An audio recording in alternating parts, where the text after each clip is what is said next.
Network Entertainment. Have you ever experienced that you are financially tight? At the same time, you are forced to borrow money because you don't have extra cash. If that is you, you have to listen to this episode. You might fall into the trap of borrowing. Hi, I'm Chingitan, and you're listening to Chink Positive Podcast, where I aim to equip you to become wealthy and debt free, teaching you on how to save, budget, get out of debt, and invest. Let's get into the episode. Hi there, this is Chinkitan, your pambansang wealth coach. Welcome to back to Chink Positive. In our episode today, we are going to talk about the real cost of borrowing money, especially kung nagborrow ka sa lending app or 5, 6 or sinanla mong ATM mo. Okay, bakit maraming nahulog dito at ano po ang pwede nating alternatibo? So guys, I want to speak to you heart to heart, and I hope if you're been a follower of mine, I want you to pay attention. So the first question is, why do people turn to high interest or 5-6? Number one, kasi quick cash siya.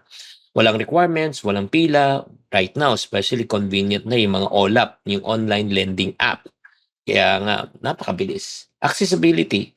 Di ba? Hindi ka napupunta pa ng bangko. Di ba?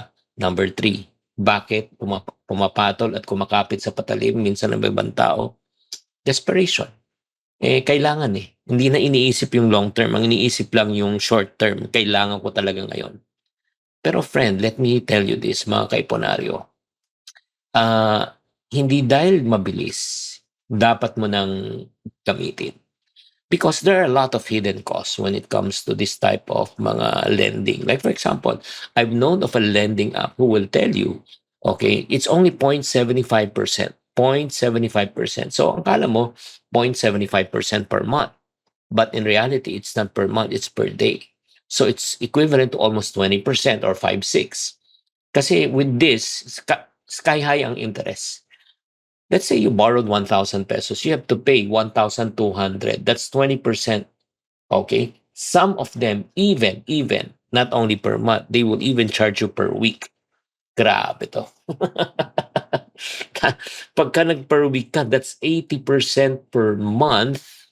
Okay, that's times 12. That's grabe. 1,000%. Diba? Super. 1,000% per year. Kung ang inutang mo, 10,000 in 1 year, magiging 100 plus thousand yun.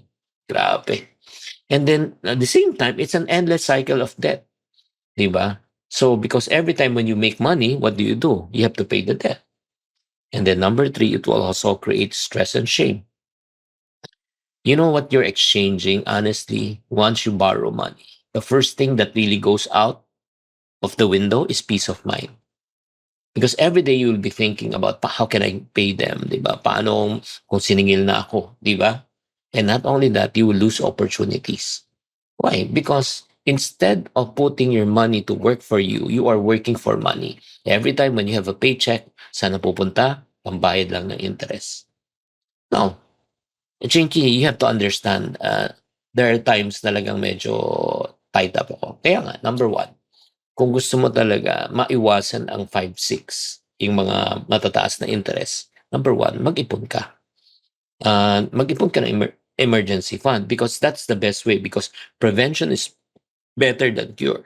If you have an emergency fund just in case something happens to you, you don't need to borrow. Does it make sense? And then number two, look for community cooperatives. They have lower interest, especially if you're a member. Less than 10% per annum. Or you can look at microfinance institutions, especially if you are a small, medium enterprise, SME ka, you want to borrow for money for expansion of your business. Or number three, look at Pag-ibig, SSS, and government programs. And then number five, ito, yung mga family, friends, di ba? Kung talagang kailangan, pwede ka naman manghiram at a lower interest. Probably they would allow you to borrow with no interest, especially kung kakilala ka, they trust you. Or if not naman, 1% to 2% per month, which is acceptable.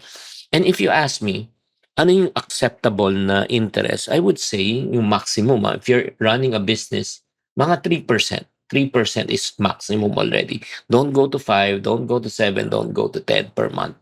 Hirap na yan. Okay? But before I will show you on how you can break free, okay, that will be the last thing. From, yun nga, already in the debt cycle, kung gusto mo makawala. If you enjoy pala this episode and this conversation, I would like to also invite you to my other podcast channel, yung Happy Spouse, Happy House. It's all about strengthening relationship and building harmony at home. You will love it. So right now, let's go to the final part.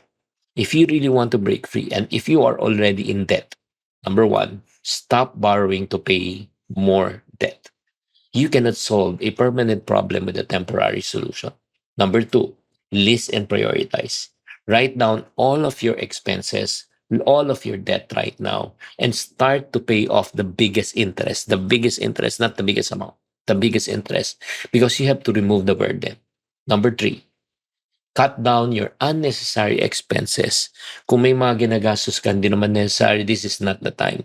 Instead na pang milk tea mo, pang kape mo, pang kain mo sa labas, pambayad mo na sa utang.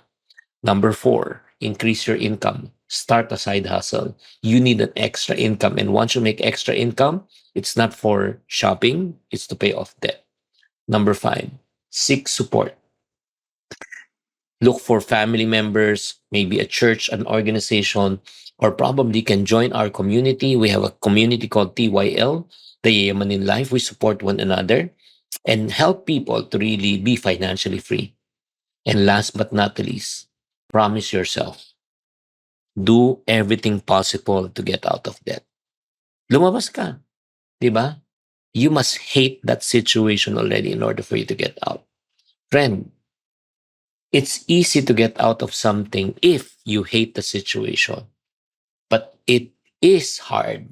It is hard to get out of it if you remain in that situation.